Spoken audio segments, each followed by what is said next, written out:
नमस्कार प्यारे श्रोताओं।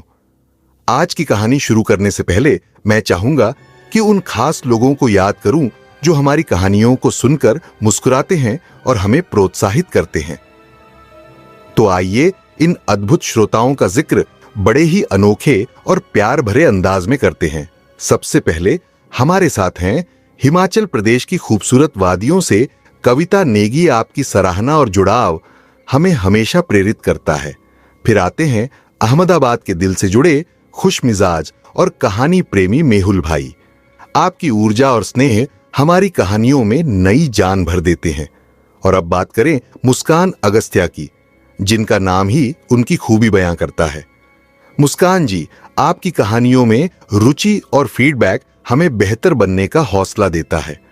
अंत में एक खास नाम नीतू सिंह का, जिनकी जगह का जिक्र तो हमारे पास नहीं है, लेकिन उनका प्यार हर सीमा से परे है। नीतू जी, अगली बार अपनी जगह का नाम जरूर बताएं ताकि हम आपकी मिट्टी की खुशबू भी महसूस कर सकें। तो मेरे प्रिय श्रोताओं, आपके साथ जुड़ने का यह अनुभव हमारे लिए सबसे अनमोल है। अब आपकी पसंदीदा कहानी का सफर शुरू करते हैं। हमारे चैनल को सब्सक्राइब करें।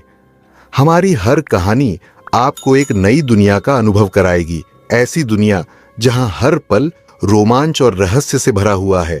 और हां, बेल आइकन दबाना ना भूलें ताकि जब भी हम कोई नई कहानी लेकर आएं, उसकी पहली दस्तक सीधे आपके पास हो। तो देर किस बात की, आइए इस रॉयल परिवार का हिस्सा बने और हमारे साथ इस अद्भुत सफर पर चलें। हिमालय की तलहटी में बसा एक घना जंगल, जिसकी गहराइयों में सूरज की किरणें भी मुश्किल से पहुंचती थीं। यह जंगल स्थानीय लोगों के लिए रहस्य और डर का प्रतीक था। कहते हैं यहां किसी का लौटना तय नहीं, मगर प्रहलाद और उसके दोस्त इस किंवदंती को महज कहानी मानते थे। प्रहलाद 22 साल का एक जिज्ञासु और साहसी युवक अपने 4 दोस्तों के साथ ट्रैकिंग पर निकला था। ग्रुप में हंसी मजाक और एक दूसरे को डराने का दौर चल रहा था। सूरज ढल रहा था और जंगल की खामोशी ने माहौल को रहस्यमय बना दिया था। क्या तुमने इस जंगल के बारे में सुना है? रमेश, उनके गाइड, ने धीरे से कहा। क्या? प्रहलाद ने उत्सुकता से पूछा। कहते हैं यहां एक यक्षिणी रहती है। वो उन लोगों को फंसाती है जो अपनी वासना या लालच में डूबे होते हैं। अगर कोई उसके जाल में फंसा तो कभी वापस नहीं लौटा। सभी ने हंसकर इसे मजाक में उड़ा दिया, मगर प्रहलाद को यह बात दिलचस्प लगी। अगर यक्षिणी से मिलना हो तो क्या करना पड़ेगा? उसने चुटकी लेते हुए कहा। रमेश ने घूरते हुए कहा, इस जंगल में ज्यादा मजाक मत करना। यहां डरने की जरूरत नहीं, बल्कि सावधान रहने की जरूरत है। घना जंगल अब और भी अंधेरा हो चुका था। रास्ते में जगह जगह पुराने पेड़, ऊंचे झाड़ और सूखे पत्तों की आवाज माहौल को और डरावना बना रही थी। अचानक प्रहलाद ने देखा कि उसकी जेब से नक्शा गिर गया है। उसने झटपट उसे उठाने के लिए रुकने का इशारा किया। तुम जल्दी आओ, हम आगे चलते हैं, रमेश ने कहा। हाँ हाँ, मैं आता हूं, प्रहलाद ने जवाब दिया। लेकिन नक्शा उठाते उठाते उसे कुछ दूर एक चमकती रोशनी दिखाई दी। यह अजीब थी, जैसे कोई मशाल जल रही हो। यह क्या हो सकता है, उसने सोचा और उस रोशनी की ओर बढ़ने लगा। कुछ कदम आगे बढ़ने पर उसने देखा कि वह रोशनी एक पुराने खंडहर से आ रही थी। खंडहर के चारों ओर सन्नाटा था, जैसे समय ने यहां ठहराव ले लिया हो। खंडहर में टूटी हुई मूर्तियां और दीवारों पर अजीबोगरीब नक्काशी थी। अचानक एक धीमी हंसी सुनाई दी। उसने पीछे मुड़कर देखा, पर वहां कोई नहीं था। वह खंडहर के भीतर चला गया। जैसे ही वह भीतर पहुंचा, उसे महसूस हुआ कि वहां का तापमान अचानक गिर गया है। उसके रोंगटे खड़े हो गए। खंडहर के अंदर एक बड़ा हॉल था, जिसके बीचों बीच एक दिया जल रहा था। उस दिए की लौ स्थिर थी, मानो हवा भी वहां झुककर चल रही हो।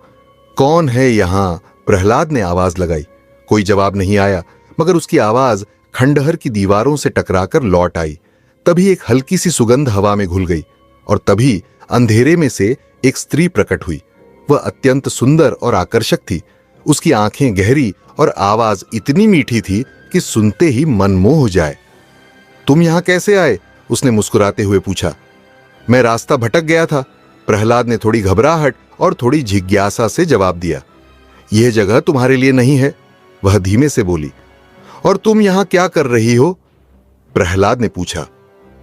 मैं यम में रहती हूं, ये मेरा घर है, लेकिन चिंता मत करो, मैं तुम्हें मदद कर सकती हूं, पहले आराम करो, उसने अपने हाथों से इशारा करते हुए कहा।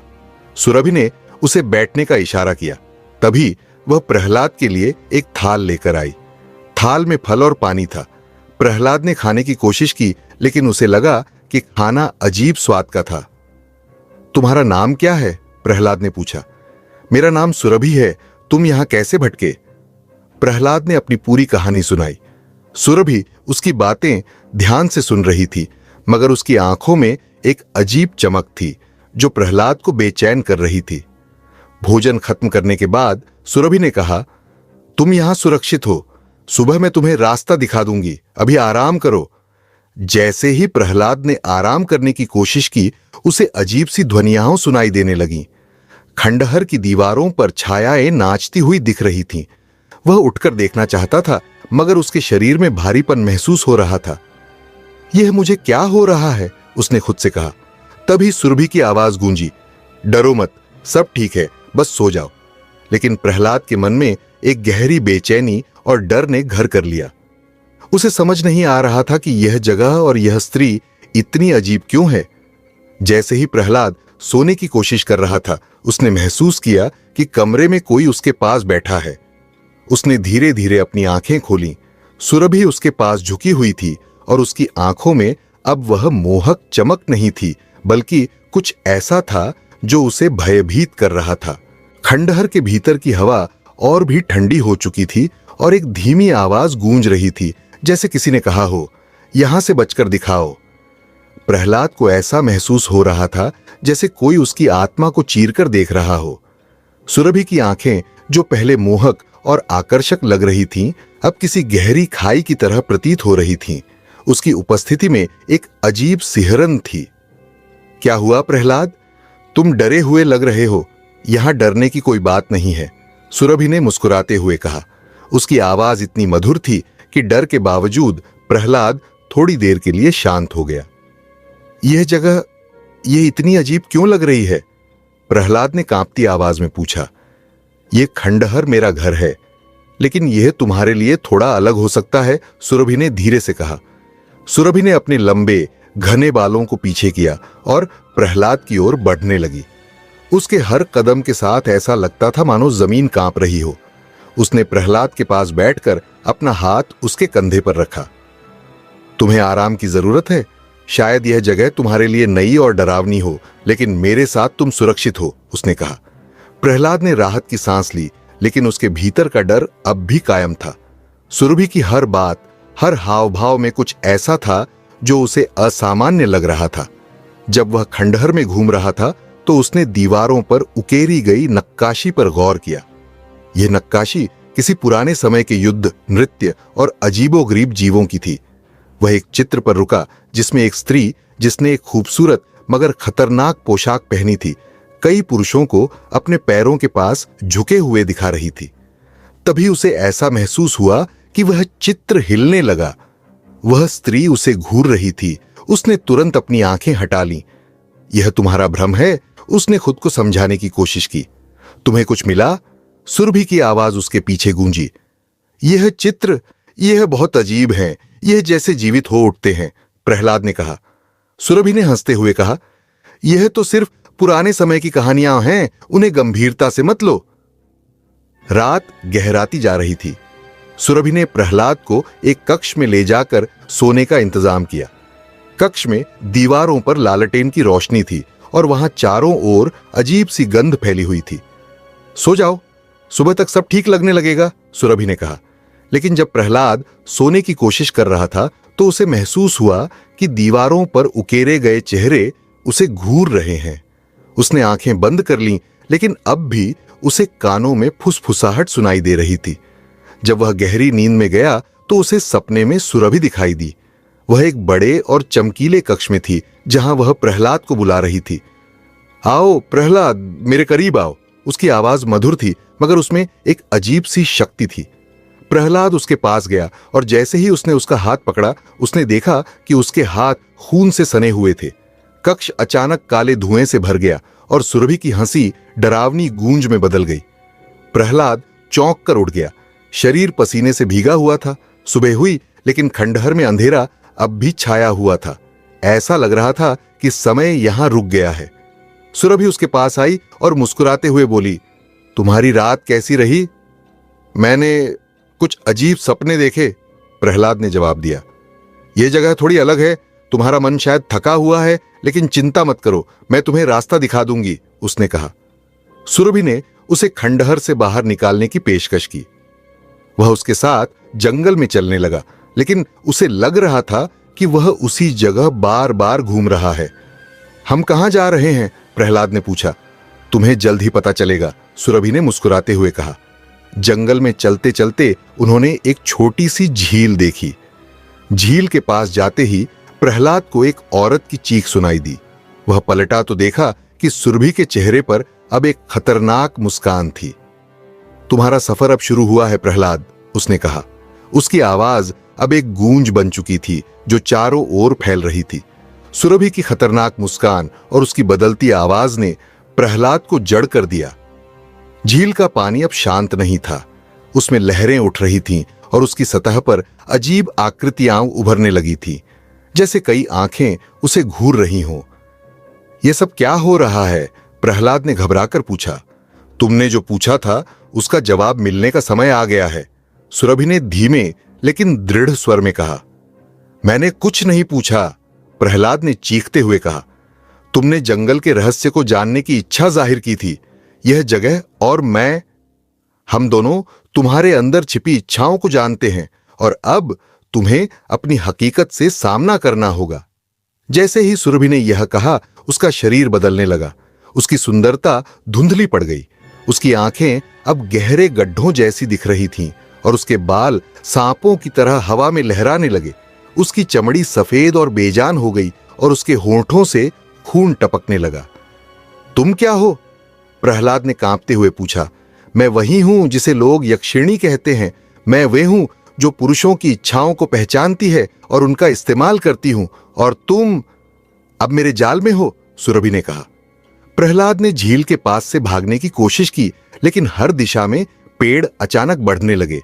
ऐसा लग रहा था कि जंगल उसे घेर रहा हो। उसका रास्ता हर बार सुरभि की ओर जाता था। तुम यहां से बच नहीं सकते, सुरभि की गूंजती हुई आवाज ने कहा। मैंने तुम्हें कुछ नहीं किया, मुझे छोड़ दो, प्रहलाद चिल्लाया। यह जगह तुम्हारे कर्मों का परिणाम है। तुम्हारी इच्छाएं और डर तुम्हें यहां लाए हैं। अब तुम इस जंगल का हिस्सा बनोगे, सुरभि ने कहा। सुरभि ने प्रहलाद को अपनी कहानी सुनानी शुरू की। मैं भी कभी तुम्हारी तरह थी, जीवित, सुंदर और निर्दोष, लेकिन मेरी इच्छाओं ने मुझे श्राप दिया। देवताओं ने मुझे इस जंगल में कैद कर दिया और मुझे ऐसा रूप दिया जो पुरुषों को लुभाए। मैं मोक्ष की तलाश में हूं और इसके लिए मुझे एक ऐसे इंसान की जरूरत है जो अपनी वासना पर विजय पा सके। लेकिन तुम भी बाकी लोगों की तरह कमजोर हो। प्रहलाद ने विरोध किया। मैं कमजोर नहीं हूं, मैं अपनी इच्छाओं पर काबू पा सकता हूं, सुरभि ने जोर से हंसते हुए कहा। यह वही सब कहते हैं, लेकिन कोई भी मेरी परीक्षा को पार नहीं कर पाया। अब तुम्हारी बारी है। अचानक प्रहलाद ने खुद को एक भव्य महल में पाया। वहां सुनहरी दीवारें, गहनों से सजा हुआ फर्श और सबसे बढ़कर सुरभि के पुराने सुंदर रूप में उसका स्वागत करते हुए दिखा। यह सब तुम्हारा हो सकता है, बस तुम्हें मुझे अपनाना होगा, सुरभि ने कहा। प्रहलाद की आंखों में लालच झलकने लगा। उसने महल को देखा और सोचा, अगर यह सपना है तो इसे सच क्यों न बनाऊं। लेकिन तभी उसे झील के किनारे का दृश्य याद आया। वह जानता था कि यह सब एक भ्रम है। नहीं, मैं तुम्हारे जाल में नहीं फंसने वाला, उसने कहा। महल अचानक काले धुएं में बदल गया और वह फिर से खंडहर में लौट आया। इस बार सुरभि ने उसे उसके सबसे गहरे डर से सामना कराया। उसने देखा कि उसका परिवार खतरे में है। उसके माता पिता किसी अंधेरे में गायब हो रहे थे और उनकी चीखें उसे बुला रही थीं। अगर तुम मेरी बात मानोगे तो मैं तुम्हारे परिवार को बचा लूंगी, सुरभि ने कहा। प्रहलाद की आंखें आंसुओं से भर गईं। उसे लगा कि वह हार मान लेगा, लेकिन उसने हिम्मत जुटाई। यह सच नहीं है, यह सब तुम्हारा खेल है, मुझे तुम्हारी बातों में नहीं आना, उसने गुस्से में कहा। सुरभि की हंसी गूंज उठी। ठीक है, लेकिन तुम कितनी देर तक लड़ोगे? ये तो अभी शुरुआत है, उसने कहा। जैसे ही प्रहलाद ने दूसरा जाल तोड़ा, उसे खंडहर में एक बड़ा दरवाजा दिखा। उस दरवाजे पर विचित्र नक्काशी थी। उसमें लिखा था, जो इस दरवाजे को पार करेगा उसे अपनी आत्मा से सामना करना होगा। यह दरवाजा कहां ले जाता है? प्रहलाद ने पूछा। यह तुम्हारे अंत की ओर ले जाता है, लेकिन अगर तुम इसे पार कर लो तो शायद तुम मुझे भी मुक्त कर सको, सुरभि ने जवाब दिया। प्रहलाद ने दरवाजा खोलने की कोशिश की, लेकिन वह बहुत भारी था। सुरभि उसके पास खड़ी हंस रही थी। तुम यह दरवाजा कभी नहीं खोल पाओगे, क्योंकि तुम्हारा डर तुम्हें रोक देगा, उसने कहा। प्रहलाद ने अपनी पूरी ताकत लगाई और दरवाजा धीरे धीरे खुलने लगा। लेकिन जैसे ही उसने अंदर झांका, वह हैरान रह गया। उसके सामने एक अंधेरी खाई थी और उसमें से अजीब आवाजें आ रही थीं। प्रहलाद ने दरवाजे को खोलते हुए अपनी पूरी ताकत लगा दी। वह भीतर झांकने से डर रहा था, लेकिन उसे अपनी जिज्ञासा और साहस पर विश्वास था। दरवाजा आखिरकार खुल गया और उसके सामने एक गहरी खाई दिखी, जिसके नीचे कोई नहीं दिख रहा था। जैसे ही उसने अंदर झांका, अजीब सी आवाजें सुनाई दी, जैसे कोई दरवाजे के भीतर से उसे पुकार रहा हो। यह क्या है? प्रहलाद ने बुदबुदाते हुए खुद से पूछा। सुरभि की हंसी उसके कानों में गूंज उठी। यह वही है जो तुम्हारी आत्मा का हिस्सा है। यह खाई तुम्हारे अंदर के डर और इच्छाओं का प्रतिनिधित्व करती है। अगर तुम इसे पार कर सको तो शायद तुम मुझे मुक्त कर सको, लेकिन अगर तुम हार गए तो तुम यहां हमेशा के लिए फंसे रहोगे। प्रहलाद ने एक गहरी सांस ली। उसका दिल डर से धड़क रहा था, लेकिन उसने कदम बढ़ाए। वह जानता था कि अगर वह यह रास्ता नहीं पार करता तो वह हमेशा के लिए यक्षिणी के जाल में फंसा रहेगा। प्रहलाद जैसे ही खाई की ओर बढ़ा, अचानक उसकी आंखों के सामने एक दृश्य उभरा। यह एक पुराना दृश्य था। वह अपने माता पिता के साथ था, उनके घर में खुश था, लेकिन कुछ अनहोनी घटने वाली थी। उसकी मां रो रही थी और पिता गुस्से में थे। तुमने क्या किया? प्रहलाद ने घबराकर पूछा। तुमने हमें छोड़ दिया। तुमने अपनी महत्वाकांक्षाओं के पीछे भागने का रास्ता चुना। अब देखो, तुमने अपनी पूरी जिंदगी खो दी, उसकी मां की आवाज ने कहा। प्रहलाद ने इस दृश्य को पहचान लिया। यह उसी पल का दृश्य था जब उसने अपने माता पिता से बगावत की थी और अपने करियर के पीछे भागते हुए परिवार को छोड़ दिया था। उसे वह दिन याद आया जब उसने अपने सपनों का पीछा करते हुए अपने परिवार को नकार दिया था। यह सब मेरे कारण हुआ, प्रहलाद ने दर्द में कहा। तुम खुद ही अपने कर्मों के परिणाम भुगत रहे हो। अब तुम क्या करोगे? सुरभि ने उसकी आवाज में ठाका लगाया। प्रहलाद ने आंसू पोंछे और खुद से कहा, मैंने यह किया और मुझे इसके परिणाम का सामना करना होगा, लेकिन अब मैं खुद को सुधार सकता हूं। इसके बाद प्रहलाद ने एक और दृश्य देखा। वह अपने पुराने दोस्तों के साथ था और सब कुछ बहुत अच्छा चल रहा था, लेकिन वह फिर से उसी लालच में फंस गया।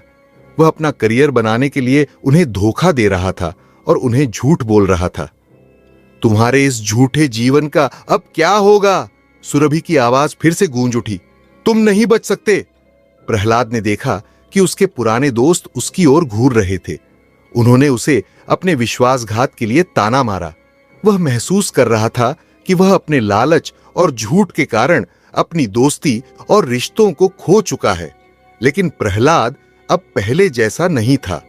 उसने खुद से कहा, मैंने जो किया वह गलत था, लेकिन मैं इसे सही कर सकता हूं। मैं अब अपनी इच्छाओं के खिलाफ लड़ सकता हूं। तभी सबसे भयानक दृश्य प्रहलाद के सामने आया। वह अपनी सबसे गहरी इच्छाओं और वासनाओं से घिरा हुआ था। सुरभि अब उसकी आदत और उसके सपनों की हर इच्छा का प्रतीक बन चुकी थी। उसके सामने खड़ी थी। उसकी सुंदरता अब और अधिक मोहक हो गई थी और उसका रूप प्रहलाद के दिल की धड़कन को तेज कर रहा था। यह तुम्हारी सबसे बड़ी परीक्षा है प्रहलाद, सुरभि ने कहा। क्या तुम अपनी वासना पर काबू पा सकोगे? क्या तुम मुझे अपने पास आने का लालच छोड़ सकोगे? प्रहलाद के मन में हलचल मच गई। वह जानता था कि यह वह क्षण है जब उसे अपनी आत्मा को जीतना होगा। वह अगर अपनी इच्छाओं के साथ आगे बढ़ता तो वह यक्षिणी के जाल में और भी गहरे फंसता। लेकिन फिर वह याद करने लगा, अपनी खोई हुई मित्रता, अपने परिवार के साथ बिताए गए पल और वह मार्ग जिसे उसने त्याग दिया था। उसने अपनी आंखें बंद की और खुद से कहा, मैं अब अपनी इच्छाओं का गुलाम नहीं बनूंगा, मैं अपनी आत्मा की स्वतंत्रता चाहता हूं। जैसे ही प्रहलाद ने अपनी वासनाओं पर काबू पाया, सुरभि का रूप बदलने लगा। उसकी सुंदरता अब डरावनी और विकृत हो गई। वह अब एक भयावह राक्षसी रूप में बदल गई, जिसकी आंखें आग की तरह जल रही थीं। तुमने मेरे जाल को तोड़ा, सुरभि ने गुस्से में कहा, लेकिन तुम्हारी जीत आसान नहीं होगी। अब तुम्हें अपनी आत्मा के अंतिम भाग को पार करना होगा प्रहलाद। प्रहलाद ने देखा कि उसके सामने एक अंधी खाई थी, जिसमें हर कदम पर उसे अपनी आत्मा के दोष और भटकावों का सामना करना था। वह जानता था कि अगर वह इसे पार करता है तो वह स्वतंत्र हो जाएगा, लेकिन अगर वह हारता है तो वह यक्षिणी के जाल में हमेशा के लिए फंसा रहेगा। प्रहलाद ने एक गहरी सांस ली और खाई की ओर बढ़ना शुरू किया। उसकी आत्मा के हर भय और पछतावे का सामना करते हुए उसने अपनी पूरी ताकत और साहस जुटाया। वह जानता था कि यह उसकी अंतिम परीक्षा है। या तो वह जीत सकता था या फिर वह यक्षिणी के जाल में हमेशा के लिए फंसकर रह जाता। प्रहलाद ने अपने भीतर जमा सारे भय और पछतावे को दरकिनार करते हुए खाई की ओर कदम बढ़ाए। उसकी आंखों में दृढ़ संकल्प था और उसका दिल अब किसी भी डर से नहीं कांप रहा था। खाई के नीचे केवल अंधकार था, लेकिन उसे यह जानना था कि अगर वह अपनी आत्मा को स्वतंत्र करना चाहता था तो उसे इस अंधेरे में कूदना ही होगा। जैसे ही प्रहलाद ने पहला कदम बढ़ाया, अंधेरे में उसे अपने सबसे बुरे सपने और भयों का सामना करना पड़ा। वह फिर से अपनी उस खोई हुई दुनिया में लौट आया। वह घर जहां उसकी मां और पिता उस पर आरोप लगा रहे थे और दोस्त उसे छोड़ चुके थे, लेकिन अब उसकी नजरें कुछ और ही थीं। वह अपनी गलती को पहचान चुका था और वह जानता था कि ये सब केवल उसके भीतर की कमजोरी का परिणाम थे। जैसे ही प्रहलाद खाई के भीतर और गहरे गया, उसे एक और दृश्य दिखाई दिया। इस बार वह खुद को अकेला महसूस कर रहा था, बिना किसी के समर्थन के। चारों ओर सन्नाटा था और उसकी आत्मा में खालीपन था। लेकिन उसी समय उसकी आंखों के सामने सुरभि का रूप प्रकट हुआ। अब वह और भी विकृत और भयावह लग रही थी। यह तुमने जो किया था उसके परिणाम का सामना है। तुमने कभी अपने दिल की आवाज नहीं सुनी, हमेशा दूसरों को ही दोष देते रहे। सुरभि की आवाज गूंज उठी। अब क्या करोगे? प्रहलाद ने अपने अंदर एक गहरी ताकत महसूस की। उसने अपनी आंखें बंद की और खुद से कहा, मैंने जो किया वह गलत था। मैं अपनी आत्मा को स्वीकार करता हूं। अब मैं अपनी गलतियों का सुधार करना चाहता हूं और मैं अपनी वासनाओं के गुलाम नहीं रह सकता। सुरभि ने हंसी के साथ कहा, क्या तुम यह सच में मानते हो? क्या तुम अपनी इच्छाओं को नकार सकते हो? क्या तुम खुद को शुद्ध कर सकते हो? प्रहलाद ने आत्मविश्वास से कहा, हां, मैं कर सकता हूं। मैं अब अपनी आत्मा को स्वतंत्र करना चाहता हूं। मैं अपने डर और इच्छाओं को छोड़ने के लिए तैयार हूं। जैसे ही प्रहलाद ने यह कहा, सुरभि का रूप और भी विकृत होने लगा। उसकी आंखों से आग की लपटें उठने लगीं और उसकी पूरी उपस्थिति एक अंधेरे भयावह ताकत के रूप में बदलने लगी। उसकी हंसी अब गूंजते हुए चीत्कार में बदल गई।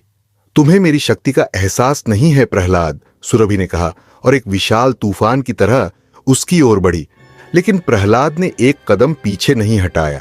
वह जानता था कि अगर उसे अपने आत्मनिर्माण का मार्ग चुनना है तो उसे इस अंतर्द्वंद्व का सामना करना होगा। मैं तुमसे नहीं डरता, प्रहलाद ने कहा और उसकी पूरी ताकत के साथ सुरभि की ओर बढ़ा। प्रहलाद ने अपनी आंखें बंद की और अपने भीतर की शक्ति को महसूस किया। वह अब अपनी इच्छाओं, अपने डर और अपने पछतावे से मुक्त हो चुका था। जैसे ही उसने अपनी आंखें खोली, उसने देखा कि सुरभि का रूप अब गायब हो चुका था। उसकी हंसी अब किसी सुनामी जैसी नहीं बल्कि शांत हो चुकी थी। सुरभि के स्थान पर अब एक स्वर्णिम प्रकाश था जो चारों ओर फैल रहा था। वह प्रकाश प्रहलाद के शरीर में समा गया और उसे एक गहरी शांति का एहसास हुआ। वह जानता था कि उसने अपनी आत्मा का उद्धार कर लिया था। सुरभि अब पूरी तरह से एक राक्षसी रूप से एक दिव्य रूप में बदल गई थी। उसकी उपस्थिति अब शांति और हल्के उजाले की तरह थी। उसने प्रहलाद को देखा और कहा, तुमने अपने आत्मा के अंधकार को पार किया प्रहलाद, अब तुम मुक्त हो। मैं अब तुम्हें छोड़ दूंगी।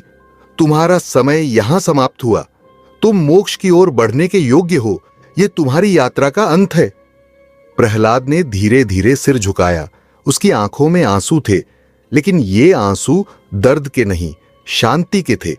वह जानता था कि वह अब खुद से और अपने कर्मों से मुक्त हो चुका था।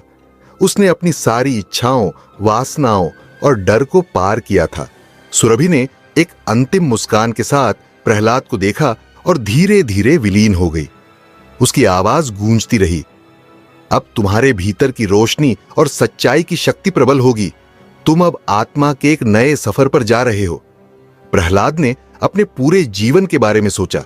उसने जो रास्ते चुने थे, जो गलतियां की थीं और जो अनुभव उसने प्राप्त किए थे, अब सब कुछ उसे स्पष्ट हो गया था। वह अब जानता था कि जीवन सिर्फ बाहरी सफलता में नहीं, बल्कि आत्मिक शांति और सच्चाई में है। वह अब मोक्ष की ओर बढ़ने के लिए तैयार था, एक नया जीवन जीने के लिए, जहां उसका हर कदम आत्मनिर्भर और सच्चाई से भरा होगा। जैसे ही प्रहलाद ने खंडहर से बाहर कदम रखा, आकाश पर एक नई रोशनी फैलने लगी। सूरज की पहली किरणों ने आकाश को रंगीन बना दिया। वह जानता था कि उसकी यात्रा का अंत हो चुका था, लेकिन यह केवल शुरुआत थी, एक नए आत्म साक्षात्कार और मोक्ष की ओर। प्रहलाद का दिल अब हल्का था और उसकी आत्मा में गहरी शांति थी। उसने एक आखिरी बार खंडहर की ओर देखा और फिर अपनी राह पर चल पड़ा।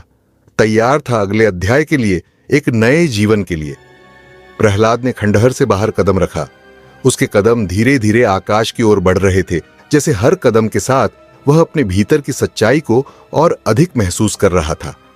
आकाश में सूरज की किरणें फैलने लगीं और एक नई सुबह का आगमन हुआ। वह अब जानता था कि उसकी यात्रा का अंत हो चुका था, लेकिन यह एक नई शुरुआत थी, एक नए जीवन की शुरुआत, जहां वह अपनी आत्मा की सच्चाई को पूरी तरह से समझने और स्वीकारने के लिए तैयार था। प्रहलाद का शरीर हल्का महसूस हो रहा था। उसकी आंखों में पहले जैसा डर और संघर्ष नहीं था। अब वह खुद को एक नई दृष्टि से देख पा रहा था, एक व्यक्ति जो अपनी इच्छाओं और आंतरिक द्वंद्वों से मुक्त हो चुका था। वह जानता था कि मोक्ष का मतलब केवल बाहरी जीवन से मुक्ति नहीं है, बल्कि यह आत्मा की गहरी शांति और उसके आंतरिक भय, संकोच और पछतावे से छुटकारा पाना है। वह जंगल के भीतर अपने रास्ते पर चलता जा रहा था। सुरभि के साथ की हुई संघर्ष की यादें अब उसे बौद्धिक स्तर पर समझ में आने लगी थीं। वह समझने लगा था कि यक्षिणी केवल एक रूप नहीं थी, बल्कि वह उसके भीतर की अंधी इच्छाओं और विकृत भावनाओं का प्रतीक थी। सुरभि ने उसे इस संघर्ष में डालकर उसे स्वयं से मिलने का एक रास्ता दिखाया था। अचानक वह रुक गया। उसकी आंखों के सामने एक शांत झील थी और उसके आसपास पेड़ पौधे और फूल खिले हुए थे। यह एक दृश्य था जिसे उसने कभी अपनी जिंदगी में नहीं देखा था। वह झील की ओर बढ़ा और उसके पानी को निहारने लगा। झील का पानी अब बिल्कुल साफ था, जैसे वह उसकी आत्मा का प्रतिबिंब हो। प्रहलाद ने धीरे धीरे झील के किनारे बैठकर अपनी आंखें बंद की। उसकी आत्मा अब शांति में थी और उसका मन भी स्थिर हो चुका था।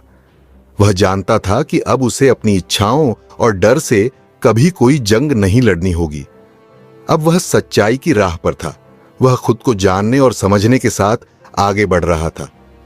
आत्मा के इस नए अनुभव में प्रहलाद ने महसूस किया कि अब उसे अपने भीतर छिपी शक्ति का एहसास हो रहा था। उसे अब यह समझ में आ गया था कि मोक्ष केवल एक बाहरी स्थान नहीं है, बल्कि यह एक आंतरिक अवस्था है, एक ऐसी अवस्था जिसमें कोई द्वंद्व, कोई संघर्ष नहीं होता। वह जान चुका था कि आत्मा का वास्तविक सार सिर्फ शांति और संतुलन में ही है। प्रहलाद ने अपने जीवन के उन सभी दिनों को याद किया जब वह केवल बाहरी दिखावे और इच्छाओं के पीछे दौड़ रहा था। अब वह समझ चुका था कि असली शांति अपने भीतर के संसार से आती है, न कि बाहरी संसार से। उसे यह भी एहसास हुआ कि उसकी यात्रा केवल उसकी खुद की पहचान और आत्मनिर्माण का हिस्सा थी और अब उसे अपनी आत्मा के साथ एक नए रिश्ते की शुरुआत करनी थी। प्रहलाद ने धीरे धीरे खड़ा होकर अपनी आंखें खोलीं। अब वह पूरी तरह से स्वतंत्र था। उसके मन में कोई घबराहट या भय नहीं था। वह अब हर स्थिति को शांति से स्वीकार करने के लिए तैयार था। उसने यह भी महसूस किया कि वह अब अपने पुराने जीवन को छोड़ चुका था और उसके भीतर एक नया जीवन शुरू हो चुका था। अब मुझे किसी से कुछ साबित नहीं करना है, प्रहलाद ने खुद से कहा। मैंने खुद को पहचान लिया है और यही मेरी सबसे बड़ी विजय है। उसने इस नए जीवन के लिए पहला कदम बढ़ाया, जैसे वह एक नए अध्याय की शुरुआत कर रहा हो। वह जानता था कि अब उसे अपने आत्मनिर्माण और आत्म शांति की दिशा में आगे बढ़ना है और उसकी यात्रा अब उसकी आत्मा के भीतर की गहराई तक जाएगी। प्रहलाद को यह समझने में देर नहीं लगी कि मोक्ष प्राप्त करने का असली मतलब सिर्फ आत्मा की स्वतंत्रता नहीं है, बल्कि यह दूसरों को भी उनके भीतर की शांति और सत्य से मिलाने का जिम्मा है। जब वह अपने जीवन को एक नई दिशा दे रहा था, तो उसे यह एहसास हुआ कि उसकी यात्रा अब खत्म नहीं हुई थी। उसे अपने अनुभवों को साझा करना था और दूसरों को भी यह समझाना था कि अगर वे चाहें तो वे भी अपने भीतर की शांति और सत्य को पा सकते हैं। वह अब जंगल से बाहर निकलने के लिए तैयार था, लेकिन उसने तय किया कि वह अपनी कहानी को उन लोगों तक पहुंचाएगा जिन्हें उसकी मदद की जरूरत थी। उसने यह महसूस किया कि मोक्ष सिर्फ व्यक्ति का व्यक्तिगत अनुभव नहीं होता, यह एक साझा यात्रा है जिसे हर इंसान को अपने भीतर की सच्चाई तक पहुंचने के लिए करना होता है। प्रहलाद ने झील के किनारे से उठते हुए अपने रास्ते की ओर बढ़ना शुरू किया। उसके कदम अब हल्के थे और उसका दिल शांत था। वह जानता था कि अब उसे किसी से भी कोई डर नहीं था, क्योंकि वह अपनी आत्मा के सत्य को जान चुका था। वह जीवन को एक नए दृष्टिकोण से देख रहा था और उसके भीतर एक असीम शक्ति और शांति का एहसास था। सूरज की किरणें अब पूरी तरह से फैल चुकी थीं और आकाश में हर दिशा से प्रकाश आ रहा था। प्रहलाद की यात्रा की यह नई शुरुआत थी, जिसमें आत्मा का सत्य और शांति उसकी मार्गदर्शिका बन चुकी थी। प्रहलाद ने जीवन की नई शुरुआत की थी, लेकिन इस बार उसका उद्देश्य बदल चुका था। अब वह केवल अपनी आत्मा की शांति और मोक्ष की ओर नहीं बढ़ रहा था, बल्कि उसने यह निर्णय लिया था कि वह दूसरों को भी अपने अनुभव से मार्गदर्शन देगा। उसकी यात्रा केवल खुद की मुक्ति तक सीमित नहीं थी, अब उसका जीवन दूसरों की मुक्ति के लिए समर्पित था। वह जंगल से बाहर निकल आया और एक शांत गांव की ओर बढ़ने लगा, जहां लोग अपनी परेशानियों, डर और आत्मिक संकटों से जूझ रहे थे। उसकी आंखों में अब एक नई दृष्टि थी। वह जानता था कि जिन समस्याओं का सामना उसने खुद किया था, वही समस्याएं और भयों का सामना दूसरे लोग भी कर रहे होंगे। लेकिन वह अब जानता था कि इन समस्याओं से बाहर निकलने का तरीका केवल बाहरी समाधान नहीं था, बल्कि यह आंतरिक शांति और आत्म साक्षात्कार में था। प्रहलाद ने गांव के एक छोटे से मंदिर में बैठकर ध्यान करना शुरू किया। उसने महसूस किया कि उसकी आत्मा अब पूरी तरह से शांत थी और हर विचार और भावना एक गहरी शांति में समाहित हो गई थी। वह अब जानता था कि आत्मा का असली सत्य केवल अंदर से आता है, न कि बाहर के संसार से। जो कुछ भी हम चाहते हैं वह हमारे भीतर ही है, प्रहलाद ने खुद से कहा। हमारी परेशानियां, हमारे डर और हमारी इच्छाएं, ये सब केवल हमारी मानसिकता का परिणाम है। जब हम अपनी मानसिकता को बदलते हैं, तब हम अपनी आत्मा के साथ सामंजस्य में आ सकते हैं।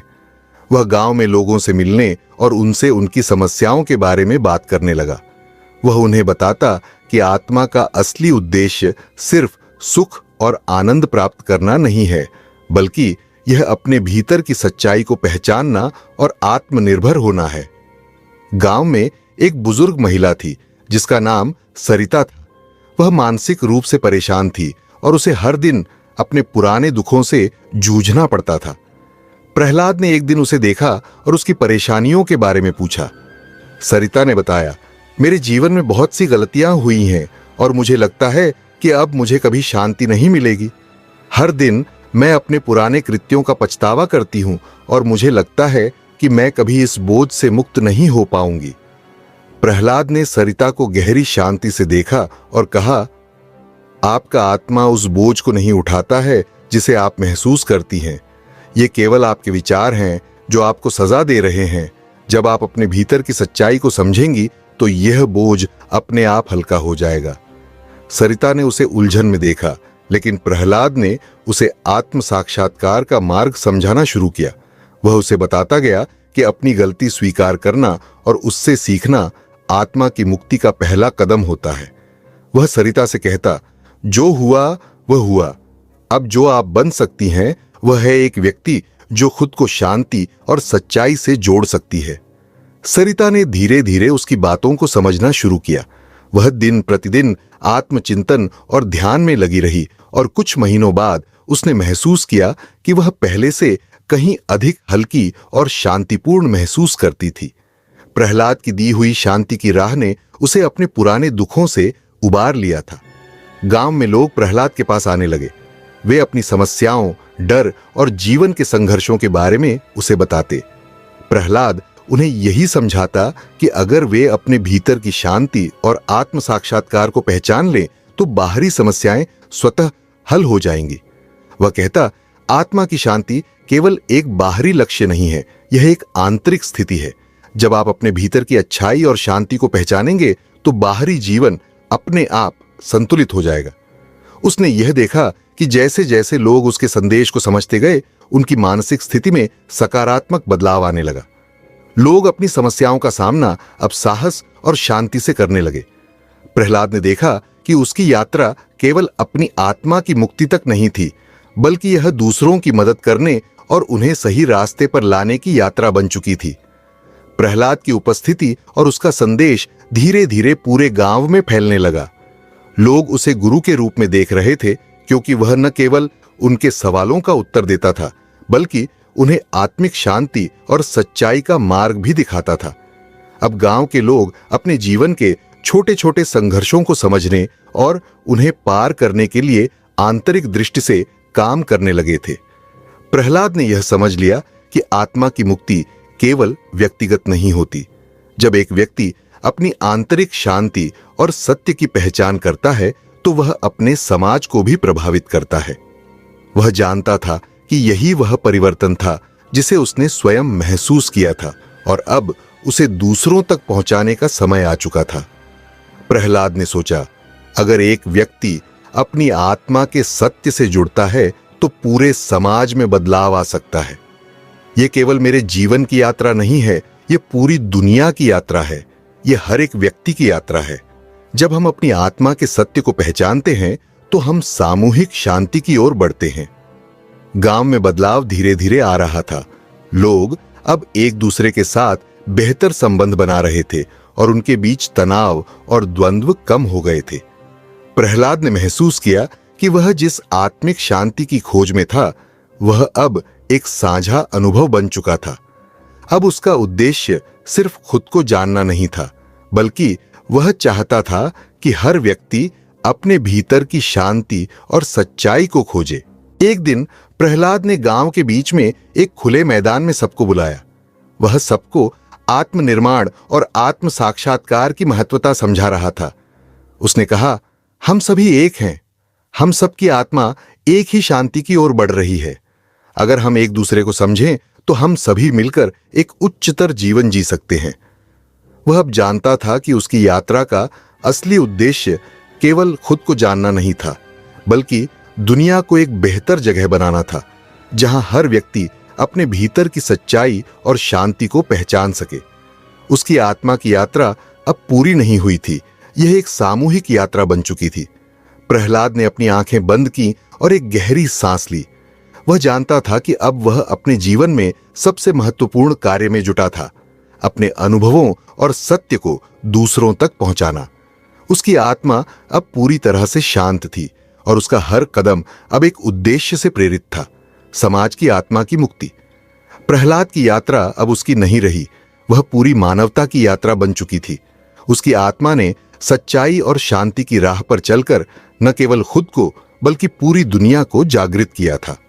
प्रहलाद की यात्रा अब अपने अंतिम पड़ाव पर थी, लेकिन उसकी आंतरिक यात्रा कभी खत्म नहीं हो सकती थी, क्योंकि उसने यह समझ लिया था कि आत्मा की पूर्ण मुक्ति केवल एक क्षण की बात नहीं होती, बल्कि यह एक सतत प्रक्रिया है। वह अब जान चुका था कि शांति और संतुलन केवल बाहरी संघर्षों से मुक्ति में नहीं, बल्कि आत्मा की गहरी समझ और आंतरिक समर्पण में होती है। गांव में लोग अब उसे गुरु के रूप में सम्मान देते थे, लेकिन प्रहलाद को पता था कि गुरु केवल एक मार्गदर्शक होता है। वह सबके भीतर की शांति और सत्य का अस्तित्व पहचानता था। हर व्यक्ति अपनी आत्मा के भीतर की यात्रा पर था और प्रहलाद का कार्य सिर्फ उन्हें उस मार्ग पर चलने के लिए प्रेरित करना था। हम सभी एक हैं, प्रहलाद ने एक दिन गांव के चौराहे पर बैठे हुए कहा। हम सबकी आत्मा एक ही शांति की ओर अग्रसर है। अगर हम इस शांति को बाहरी संसार से न ढूंढे, बल्कि अपने भीतर से महसूस करें, तो हम सब एक दूसरे के साथ सामूहिक रूप से उस मुक्ति की ओर बढ़ सकते हैं। प्रहलाद ने अब अपना ध्यान केवल आत्मनिर्माण पर केंद्रित नहीं किया था, बल्कि उसने उस ज्ञान को गांव के बाहर के इलाकों में भी फैलाना शुरू कर दिया था। उसकी शिक्षाओं से न केवल लोग आत्म साक्षात्कार की ओर बढ़ रहे थे, बल्कि समाज में एक सकारात्मक परिवर्तन आ रहा था। प्रहलाद ने लोगों को सिखाया था कि आत्मा की मुक्ति का रास्ता हमेशा एकांत में नहीं, बल्कि सामूहिक रूप से जुड़ने में है। जब सभी व्यक्ति अपने भीतर की सच्चाई को पहचानते हैं और एक दूसरे से सहानुभूति रखते हैं, तो वह समाज शांति और संतुलन की दिशा में बढ़ता है। वह अब एक योगी की तरह जीवन जीता था, न केवल शब्दों से, बल्कि अपने कार्यों और जीवन के अनुभवों से दूसरों को दिखा रहा था कि आत्मा की असली मुक्ति केवल मानसिक शांति से ही नहीं, बल्कि अपने आसपास के संसार के साथ सामंजस्य और प्रेम से आती है। समय का पहिया चलता गया। प्रहलाद का शरीर अब बुजुर्ग हो चला था, लेकिन उसकी आत्मा पहले से कहीं अधिक प्रौढ़ और शांतिपूर्ण थी। उसने जीवन के उन सभी कष्टों और संघर्षों को पार कर लिया था जो कभी उसके मार्ग में रुकावट बने थे। अब वह महसूस करने लगा था कि वह अपने जीवन के अंतिम समय में था। एक दिन वह गांव के एक शांत कोने में बैठा था, जहां से पूरे गांव का दृश्य दिखाई देता था। उसका मन शांत था और उसकी आंखों में संतोष था। वह जानता था कि उसने अपना कार्य पूरा कर लिया था। अब उसे अपने अंतिम लक्ष्य की ओर बढ़ने का समय आ चुका था। उसने अपनी आंखें बंद की और गहरी सांस ली। जैसे ही उसने सांस ली, उसे महसूस हुआ कि उसका शरीर अब हल्का हो रहा था, जैसे वह किसी यात्रा पर निकलने वाला हो। उसकी आत्मा को अब पूरी तरह से मुक्ति मिल चुकी थी। उसके भीतर जो संघर्ष था वह समाप्त हो चुका था और अब वह आंतरिक शांति में डूबा हुआ था। प्रहलाद ने महसूस किया कि जैसे उसका शरीर शांत हो गया, वैसे ही उसकी आत्मा भी स्वतंत्र हो रही थी। यह एक एहसास था जो उसने पहले कभी नहीं अनुभव किया था। उसे अब यह स्पष्ट हो गया था कि मोक्ष, जिसे वह ढूंढने के लिए वर्षों से संघर्ष कर रहा था, अब उसे मिल चुका था। लेकिन यह कोई अंतिम बिंदु नहीं था। यह केवल एक नई शुरुआत थी, एक ऐसी शुरुआत जहां आत्मा अपने वास्तविक स्वरूप में समाहित हो सकती थी। प्रहलाद को यह समझने में देर नहीं लगी कि आत्मा की मुक्ति केवल आत्मनिर्वासन में नहीं है, बल्कि यह अपने आसपास के लोगों और संसार के प्रति अपने प्यार और सहानुभूति में है। आत्मा पूरी तरह से एकात्म हो चुकी थी, सभी जीवों के साथ एकाकार, सच्चाई और शांति में समाहित। जैसे जैसे सूर्य की किरणें धीरे धीरे धरती को छूने लगीं, प्रहलाद की आत्मा धीरे धीरे इस धरती से मुक्त हो रही थी। उसने आखिरी बार अपनी आंखें खोलीं और एक शांति से भरी मुस्कान के साथ दुनिया को अलविदा कहा। वह जानता था कि अब उसे किसी और यात्रा पर नहीं जाना था। उसकी आत्मा ने जो यात्रा शुरू की थी वह अब पूर्ण हो चुकी थी। गांव में लोग उसके बारे में सुनते रहे और उसकी शिक्षाओं को फैलाते रहे। प्रहलाद की उपस्थिति अब केवल उनके दिलों में नहीं थी, बल्कि उसकी आत्मा उन सभी के साथ जुड़ी हुई थी जो उसकी राह पर चल रहे थे। प्रहलाद का शरीर अब शांति से पड़ा था, लेकिन उसकी आत्मा ने उसे मुक्ति की पूरी भावना दी थी। वह किसी स्थान या समय में बंधा नहीं था। उसकी आत्मा अब सृष्टि के साथ एकाकार हो चुकी थी, जैसे आकाश और आकाशीय शक्तियां एक दूसरे में समाहित हो जाती हैं। उसके बाद गांव में लोग एकत्रित हुए और प्रहलाद की आत्मा को श्रद्धांजलि दी। वह उनका मार्गदर्शक, गुरु और मित्र था और अब वे जानते थे कि उसकी शिक्षाओं से वह सच्ची शांति और मोक्ष की ओर बढ़ सकते थे। प्रहलाद की यात्रा ने सबको यह समझने का अवसर दिया था कि मोक्ष न केवल व्यक्तिगत यात्रा है, बल्कि यह एक सामूहिक प्रयास है, जहां हर व्यक्ति अपने भीतर की शांति को पहचान कर अपने जीवन को संतुलित करता है और अंततः समाज में एक गहरी शांति की स्थापना होती है। प्रहलाद की आत्मा की यात्रा अब पूरी हो चुकी थी, लेकिन उसका संदेश और उसकी शिक्षाएं जीवित रहीं, हर व्यक्ति के हृदय में एक शांतिपूर्ण मार्गदर्शन के रूप में।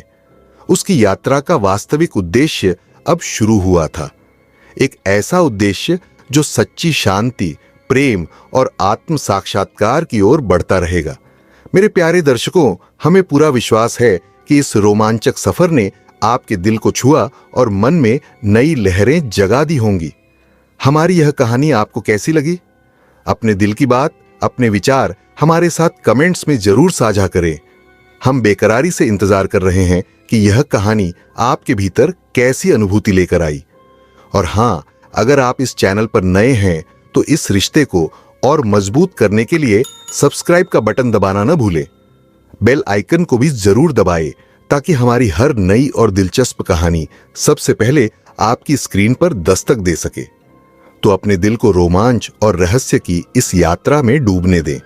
तब तक हमारे साथ बने रहिए और अगली कहानी का इंतजार कीजिए। अगली बार हम आपको और भी गहरे और अनोखे रहस्य की दुनिया में ले चलेंगे।